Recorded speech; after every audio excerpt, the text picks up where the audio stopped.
अगर कमल जाटव के तमाम आरोपियों को 72 घंटे के अंदर गिरफ्तार नहीं किया गया, 72वां घंटा प्रशासन का और 73वां घंटा हमारा, फिर हम यहां नहीं आएंगे, हम जाएंगे डीएम कार्यालय पे। और ये भीड़ तो कुछ भी नहीं है, ये इस गौतम बुद्ध नगर के अंदर इतने लोग आएंगे कि प्रशासन सोचने पे मजबूर हो जाएगा कि कानून व्यवस्था को संभालें कैसे। चेहरे को याद रखना, और अगर कोई भी व्यक्ति को किसी भी तरह की कोई परेशानी हो या किसी के ऊपर कोई दबाव बनाने का प्रयास भी किया जाए या प्रशासन के द्वारा या फिर आरोपियों के द्वारा, तो फिर मैं आपको इशारों में कहूंगा कि नींद उसकी हराम कर दूंगा बिल्कुल 1 मिनट में। सीसीटीवी फुटेज देख के जो मुख्य आरोपी हैं और जो रह गए हैं, मैं विश्वास दिलाता हूं, सभी को विश्वास दिलाता हूं, आप 72 घंटे कह रहे हैं, मैं और प्रयास करूंगा उससे पहले करवा दूं। भी सवाल है, जब गोली चली और ये क्लियर हुआ है कि गोली लगने से हत्या हुई है, तो मैं आपसे पूछना चाहता हूं कि वो हथियार जो था वो लाइसेंसी था? और अगर वो हथियार लाइसेंसी था तो मारने का अधिकार किसने दिया? और अगर हथियार लाइसेंसी नहीं था तो इसका मतलब हमारी पुलिस कानून व्यवस्था को नहीं संभाल पा रही है, हमारी पुलिस ऐसे गुंडों पर अंकुश नहीं लगा पा रही है। मैं आपके माध्यम से वीडियोस बन रही हैं, मैं मुख्यमंत्री जी से ये कहना चाहता हूं, मुख्यमंत्री जी ये देखिए, आपके शासनकाल में इस माह का एक जवान बच्चा चला गया और अभी तक 15 तारीख की घटना थी और 17 तारीख तक आरोपी को हम पकड़ नहीं पाए हैं। और हम तो कहते हैं कि हम लोग एनकाउंटर स्पेशलिस्ट हैं।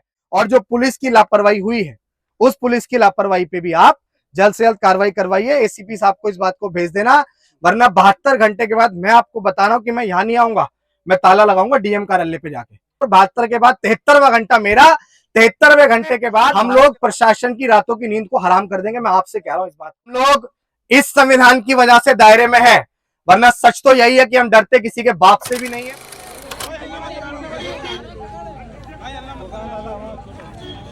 दो 4 आदमी उनके घर पर बैठ करके रहते हैं। देखो एक ही बता दो गाँव में का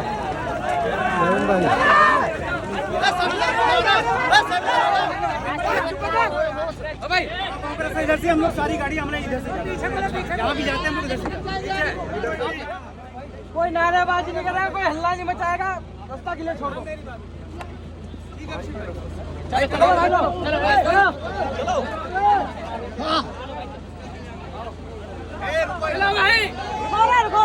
शांति व्यवस्था बना के रखें।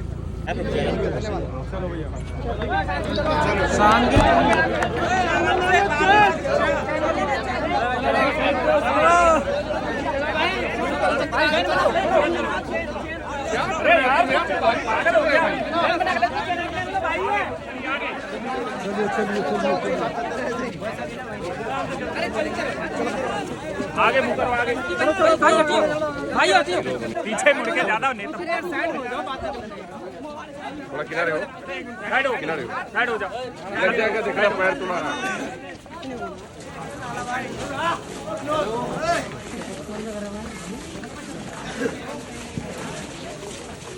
आगे देखो,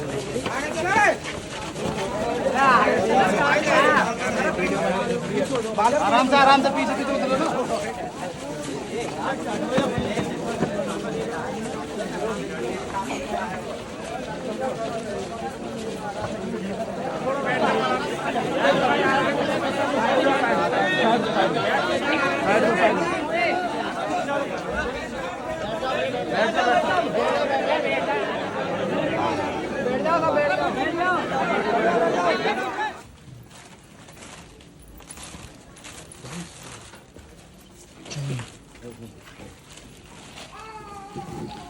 दवा कमाने जाएगा, फिर रिश्तेदारी में जाएगा, क्या क्या करेगा मेरा बच्चा।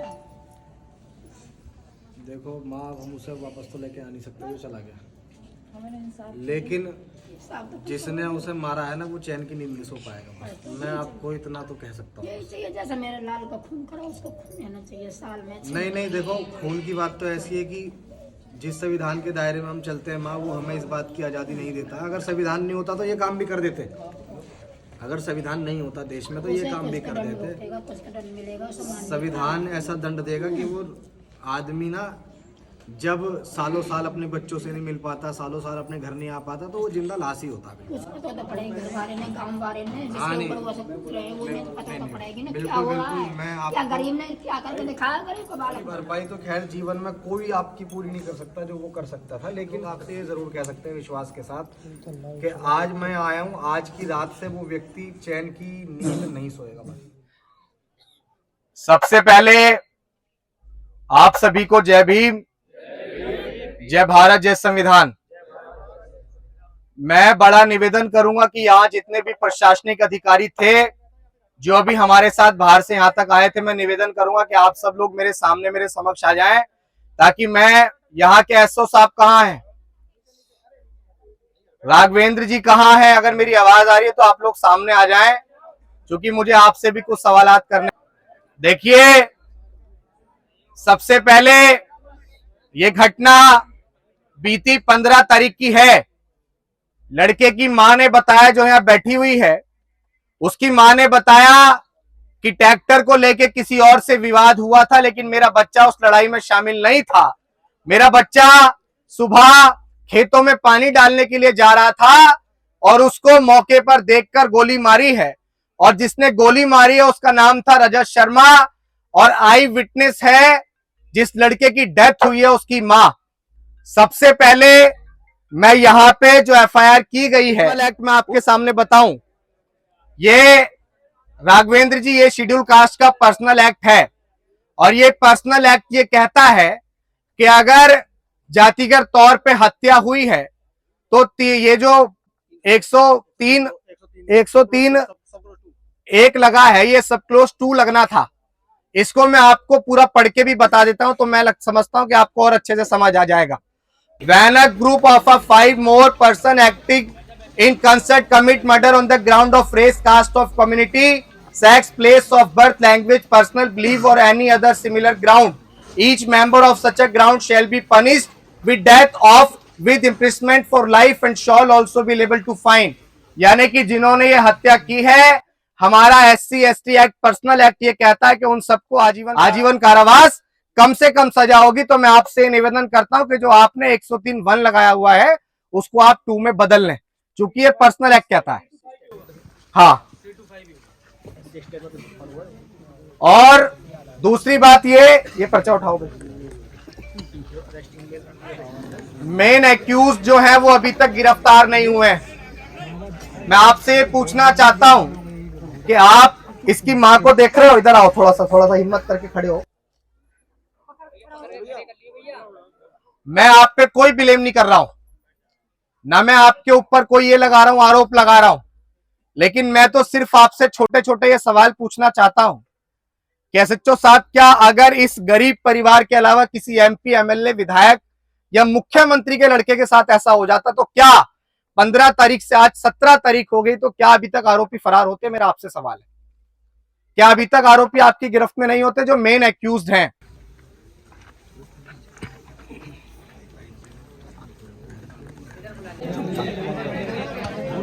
सर आगे आ जाओ, अरे आगे आ जाओ, साइड में कर लो। आ जाइए मेरे पास आ जाइए। सब लोग शांत हो जाओ, सुनना नहीं है क्या? शांत हो जाओ, आराम से बोलो, आप बोलो बस। हेलो अभिषेक जी, आप यहाँ पर आए, बहुत ही दुखद घटना है, इसमें कोई शक नहीं है। ये सारे जो भी मेरे थाना क्षेत्र के, मेरे गांव के, मेरे परिवार के, आवाज आ रही, ये मेरे जो जितने भी भाई, बुजुर्ग, माताएं, बहनें, जितने भी लोग एकत्रित हैं, उनके दुख के साथ मेरा भी दुख उतना ही है, मेरी संवेदनाएं भी उतनी ही है। मैं भी बहुत दुखी हूँ, और जैसे ही मुझे सूचना प्राप्त हुई, मैं सारी कार्रवाई, अपनी जितनी भी विधिक कार्रवाई थी, FIR लॉन्च करना हो, चाहे वो मेडिकल कराना हो, चाहे वो किसी भी प्रकार की इनकी जो मदद करनी हो, वो मैंने सारी करी। अपने जितनी मेरी जानकारी में मतलब है, जितना मैं कर सकता था मैक्सिमम। और इसमें जो मुलजिम है, मैं आपको बताना चाहूंगा, इसमें 3 लोग पहले दिन अरेस्ट हुए थे। हम लोगों ने 4 घंटे के अंदर एनकाउंटर किया उसका।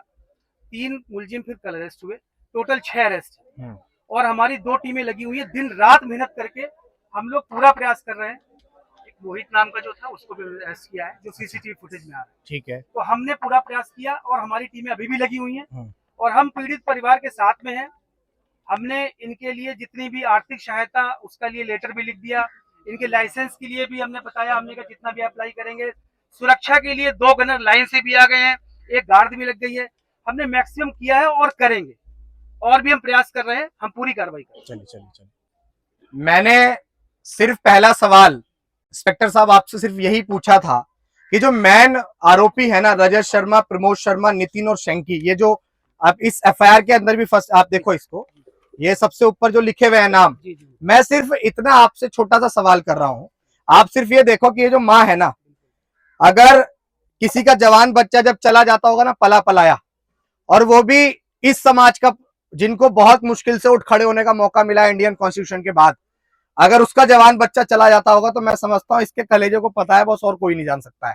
ना आप जान सकते हैं ना मैं जान सकता हूं। मैं आके इनके दुख दर्द में शरीक हो सकता हूं, इनकी आवाज को आपसे ढक सकता हूं, लेकिन इनके दर्द को नहीं समझ सकते हैं ना आप ना हम। अभी जब मैं अंदर इनसे बात कर रहा था तो इस माँ ने मुझसे कहा कि मेरे बच्चे का खून हुआ है तो मुझे खून का बदला खून से चाहिए, लेकिन मैंने इनसे कहा कि हम लोग भारत के संविधान को मानने वाले लोग हैं और इंडियन कॉन्स्टिट्यूशन हमें कभी भी ये राइट नहीं देता है कि हम लोग किसी भी इस तरह के काम को करें, क्योंकि लोगों ने पढ़ा होगा, हमारे बाप ने लिखा है, संविधान हमारे डीएनए में है, और हम लोग इस संविधान के दायरे में रहकर आपसे ये कहना चाहते हैं कि हम लोग इस संविधान की वजह से दायरे में है, वरना सच तो यही है कि हम डरते किसी के बाप से भी नहीं है। और आज हमारा समाज किसी से पिटने छिटने के लिए नहीं बना है। मैं किसी पर्सनल जाति या किसी समाज के लिए नहीं बोल रहा हूं, लेकिन आपके सामने ये जरूर बोल रहा हूं कि मैं 72 घंटे आज प्रशासन को दे रहा हूं, क्योंकि हमारे मुख्यमंत्री जी ये कहते हैं कि हमने यहां से गुंडों को भगा दिया। और मेरा आपसे ये भी सवाल है, जब गोली चली और ये क्लियर हुआ है कि गोली लगने से हत्या हुई है, तो मैं आपसे पूछना चाहता हूं कि वो हथियार जो था वो लाइसेंसी था, और अगर वो हथियार लाइसेंसी था तो मारने का अधिकार किसने दिया, और अगर हथियार लाइसेंसी नहीं था तो इसका मतलब हमारी पुलिस कानून व्यवस्था को नहीं संभाल पा रही है, हमारी पुलिस ऐसे गुंडों पर अंकुश नहीं लगा पा रही है। मैं आपके माध्यम से वीडियोस बन रही हैं, मैं मुख्यमंत्री जी से ये कहना चाहता हूं, वो कहते हैं कि बटेंगे तो कटेंगे। मुख्यमंत्री जी ये देखिए, आपके शासनकाल में इस माह का एक जवान बच्चा चला गया और अभी तक 15 तारीख की घटना थी और 17 तारीख तक आरोपी को हम पकड़ नहीं पाए हैं, और हम तो कहते हैं कि हम लोग एनकाउंटर स्पेशलिस्ट हैं। मैं तो ये भी नहीं कहूंगा, संविधान जिस चीज की इजाजत देता है उस संवैधानिक दायरे में हमारा प्रशासन कार्रवाई करे, और जिन लोगों ने ऐसा कुक्रम किया उन लोगों की रातों की नींद हराम हो जानी चाहिए, क्योंकि इस तरह के कृत्यों की, क्योंकि किसी का मर्डर कर देने के बाद मैं ये समझता हूं इस चीज की कोई रियायत नहीं है। मैं अपनी बात खत्म कर लूं, उसके बाद आपको पूरा बोलने का मौका दूंगा सबसे। और इसके बाद में जब उस दिन ये घटना हुई है, एक मिनट कोई नहीं सर, 8 महीने हो जाए चाहे 1 साल हो जाए, मर्डर तो हुआ है ना, मर्डर हुआ है ना, एक के बाद दूसरा मर्डर हुआ है ना। आज 1 साल के अंदर इस गांव के अंदर दूसरा मर्डर हुआ है, उसके बावजूद ये सवाल उठते हैं कानून व्यवस्था पे। दूसरा, जिस दिन ये घटना हुई है वो जिसके साथ जिसको गोली लगी थी, कमल जब आपके उसमें थाने में पड़ा हुआ था सामने, तब वहां पे हरिंदर एसआई, अनिल कांस्टेबल और रामविलास कांस्टेबल, इनके द्वारा इस परिवार के साथ बदतमीजी भी की गई है। उस परिवार, इसका छोटा भाई जो है कमल का, वो बताएगा भाई क्या हुआ तुम्हारे साथ, बताओ। हुआ ये था कि जब विवेक और विकास दोनों भाई भैया को यहाँ से लेके गए थे, हाँ, उसके दौरान वहाँ पे एफआईआर दी गई अनिल, हरेंद्र और रामविलास को। उन्होंने कॉल पे कॉल करते रहे हैं वो रजत शर्मा को, क्योंकि वहां से कल शाम के ये हादसे से 1 दिन पहले 4 लाख रुपए की रिश्वत हरेंद्र एसआई को पहुंची है, जिसमें क्योंकि इनका काम चलता है, एक मिनट, कभी मिट्टी का कभी किसका, तो उसके कारण उनको वहां पे पहुंचे रिश्वत। इन्होंने तुम्हारे साथ क्या बदतमीजी की? बदतमीजी ये थी कि दोनों भाई जब वो वहां पे लेके गए थे भैया को, उन्होंने बोला कि एफआईआर ये है, इसको सबमिट करो और इनको तुरंत हॉस्पिटल लेके चलो। तो उन्होंने बोला रुक जाओ, हमें थोड़ा कुछ कार्रवाई करनी है। ये पर ये समझ में नहीं आया कि कार्रवाई थी क्या। दोनों भाइयों को एफआईआर किसने फाड़ी? एफआईआर फाड़ी थी अनिल ने और हरेंद्र, दोनों कांस्टेबल थे, उन्होंने फाड़ी थी। क्योंकि बच्चा, अगर राघवेंद्र जी आपके बच्चे के साथ इस तरह का कृत्य हो जाएगा तो उस तरीके से समझ के आप इसमें जांच करेंगे। अब हमारी जो मुख्य मांगे हैं वो ये है कि अल्टीमेटम है सर आपको 72 आवर्स का, 72 घंटे। चूंकि मैं आया हूं तो मैं आपको 72 घंटे का अल्टीमेटम दे रहा हूं। 72 घंटे का अल्टीमेटम है कि 72 घंटे के अंदर जिस हरेंद्र एसआई और अनिल कांस्टेबल और रामविलास ने बदतमीजी की, जांच कर उनके ऊपर त्वरित कार्रवाई की जाए। उसके बाद जिन्होंने इसको लात मारी उनके भी, और ये जो आरोपी है रजत शर्मा, प्रमोद शर्मा, नितिन शेंकी और इनके साथ अन्य जितने भी लोग अभी भी फरार हैं, और जितने लोगों को आपने पकड़ लिया वो ठीक है, लेकिन मुख्य आरोपी उनको जल्दी जल्दी पकड़ा जाए। और इस परिवार को, चूंकि आपको भी देख के पता लग रहा है कि आर्थिक स्थिति से कितना कमजोर है, इस परिवार को मुआवजा दिया जाए लगभग 50 लाख रुपए। और उसके बाद में इस परिवार को एक लाइसेंस की अवधि भी प्राप्त की जाए, इसको एक असला भी प्राप्त किया जाए, क्योंकि जिन्होंने इस तरह का कृत्य किया है आने वाले कल में वो किसी और के द्वारा भी ऐसा कुछ करवा सकते हैं। तो भविष्य को ना आप देख सकते हैं ना हम देख सकते हैं। तो इस परिवार की सुरक्षा के मद्देनजर रखते हुए लाइसेंस की व्यवस्था आप इनको करवाइए, और जो पुलिस की लापरवाही हुई है उस पुलिस की लापरवाही पे भी आप जल्द से जल्द कार्रवाई करवाइए। एसीपी साहब को इस बात को भेज देना, वरना 72 घंटे के बाद मैं आपको बता रहा हूं कि मैं यहां नहीं आऊंगा, मैं ताला लगाऊंगा डीएम कार्यालय पे जाके। 72 घंटे के बाद, 72 घंटे के अंदर आपके और 72 के बाद 73वां घंटा मेरा, 73वें घंटे के बाद भारत के संविधान के दायरे में हम लोग प्रशासन की रातों की नींद को हराम कर देंगे। मैं आपसे कह रहा हूं इस बात को, क्योंकि हमें न्याय चाहिए। इस मां के दर्द को देख के मैं ये बिल्कुल भी बर्दाश्त नहीं कर पा रहा, और ये बिल्कुल भी बर्दाश्त योग्य कृत्य है ही नहीं। और अपने समाज के युवाओं से भी कहूंगा कि भाई एकजुटता के साथ ऐसे तमाम कृत्यों के भारतीय संविधान के दायरे में रहकर आर्टिकल 1921 आपको फ्रीडम ऑफ स्पीच का राइट देता है, तो किसी से डरने की और घबराने की जरूरत आपको नहीं है।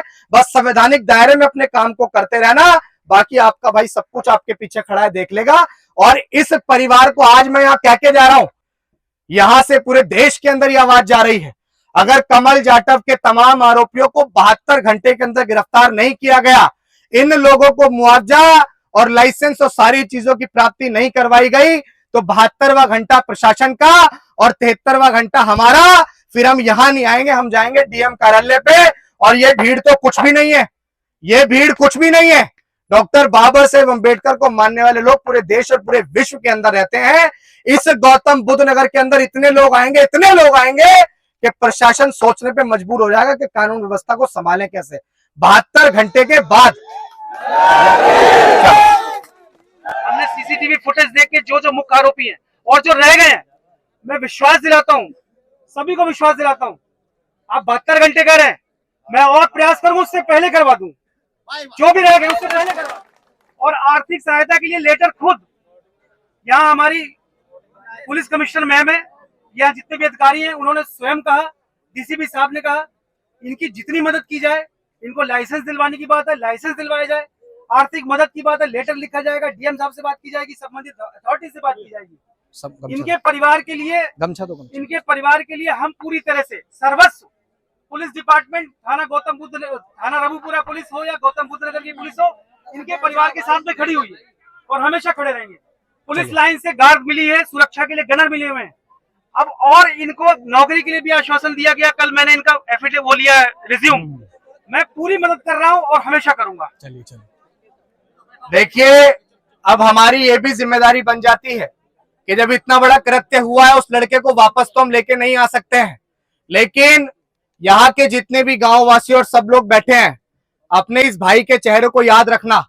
और अगर कोई भी व्यक्ति को किसी भी तरह की कोई परेशानी हो या किसी के ऊपर कोई दबाव बनाने का प्रयास भी किया जाए ना, या प्रशासन के द्वारा या फिर आरोपियों के द्वारा, तो फिर मैं आपको इशारों में कहूंगा कि नींद उसकी हराम कर दूंगा बिल्कुल 1 मिनट में, जो भी आपको परेशान करने का काम करेगा। दूसरा, ये सम्मान मेरे 2 साथी आप सबके बीच लेके आएंगे, और मैं आपसे निवेदन करता हूं कि इस परिवार की 10, 20, 50, 100 से आप जो भी मदद कर सकते हैं, प्रशासन जब करेगा करता रहेगा, ये एक्ट हमारा है, हमें अधिकार देता है, लेकिन आप सबसे निवेदन है कि 10, 20, 50, 100 से आप इस परिवार की जो भी मदद कर सकते हैं वो मदद आप जरूर करिएगा। और इस परिवार से मिलके हम लोग 72 घंटे का अल्टीमेटम तो सर मैंने आपको दे दिया है, बस मैं आपसे बहुत विनम्रता पूर्वक निवेदन करूंगा राघवेंद्र जी कि मैं आपसे पूरी उम्मीद करूंगा कि 72 घंटे में हमारे इस परिवार को न्याय मिलेगा, और हम लोग कह सकेंगे कि मुख्यमंत्री जी जो कहते हैं कि हमारी पुलिस ऐसा काम कर देती है, तो वो भी हम भी समझेंगे कि मुख्यमंत्री जी ने ये चीज शेड्यूल कास्ट के साथ भी करी। वरना कोई और होता है तो वो तो नौकरियां भी तुरंत मिल जाती है, घर मकान भी तुरंत मिल जाता है, सब कुछ मिल जाता है, इनको नहीं मिल रहा वो अलग बात है। और हाँ, सबसे बड़ी चीज, यहाँ पे ग्राम पंचायत की उसमें से जमीन जो खाली हो वो भी इस परिवार को कुछ ना कुछ जमीन जरूर देनी चाहिए। हाँ, ये हमारी आवाज आप पहुंचा देना। और देखिए, ये संवैधानिक लोग हैं, जिस चीज की चिंता और आशंका आप जता रहे थे, आप देख लीजिए कि एक भी साथी के द्वारा अगर भीड़ होती है तो थोड़ा बहुत हाय हुल्लड़ होता है, लेकिन आप इन सबके चेहरों को पढ़ के देख लीजिए कि इन्होंने भारत के संविधान का कितना मान रखा है। हम इतनी संख्या में क्या, इससे ज्यादा संख्या में भी आते तो भी कानून व्यवस्था यहाँ बिल्कुल बेहतरीन होती 100%, क्योंकि हम लोग कोई भी माहौल खराब करने के लिए कहीं नहीं जाते। और अभिषेक का रिकॉर्ड रहा है, अगर अभिषेक किसी परिवार को न्याय दिलाने गया है तो वो अवसरवादी नहीं है, उसकी मंशा सिर्फ और सिर्फ परिवार को न्याय दिलाने की है। और हमारे जीवन का अंतिम लक्ष्य भी यही है कि हमारे समाज के साथ कोई शोषण उत्पीड़न हो ही ना। हम लोग अवसरवादी नहीं है। राघवेंद्र जी, आप भी नौकरी करेंगे जीवन में, फिर आपसे फिर मुलाकात होती रहेगी। बहुत बहुत धन्यवाद। भाई मनोज इस पूरे प्रकरण की देखरेख कर रहे हैं, और मैं आप सबसे भी कहूंगा इनकी सुरक्षा की जिम्मेदारी भी आपकी है। वैसे तो अगर इनको हवा भी लग गई तो हवा पूरे जनपद को लगेगी, इस बात को याद रखना। जो भी यहाँ अगर इस भीड़ में भी कोई शामिल है तो, और मैं सबसे कह रहा हूं कि इस साथी को अगर हवा भी लगी तो हवा पूरे जनपद को लगेगी, गौतम बुद्ध नगर को लगेगी। इसलिए इसको हवा ना लगे बिल्कुल भी, ये बिल्कुल सुरक्षित रहे, क्योंकि ये पैरवी कर रहा है और मेरा लगातार इस मनोज भाई से संपर्क बना हुआ है। तो ये याद रखना, संविधान हाथ में है, वरना हम सम्राट अशोक के वंशज हैं। कभी हमारे हाथ में तलवार भी थी, मजबूर मत करो उठाने पे। बहुत बहुत धन्यवाद। चलिए सब लोग साइड पीछे, गाड़ी मिला बाइक पर।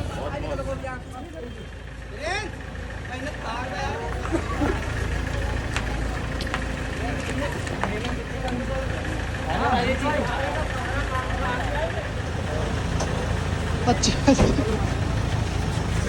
ऐसे भी है।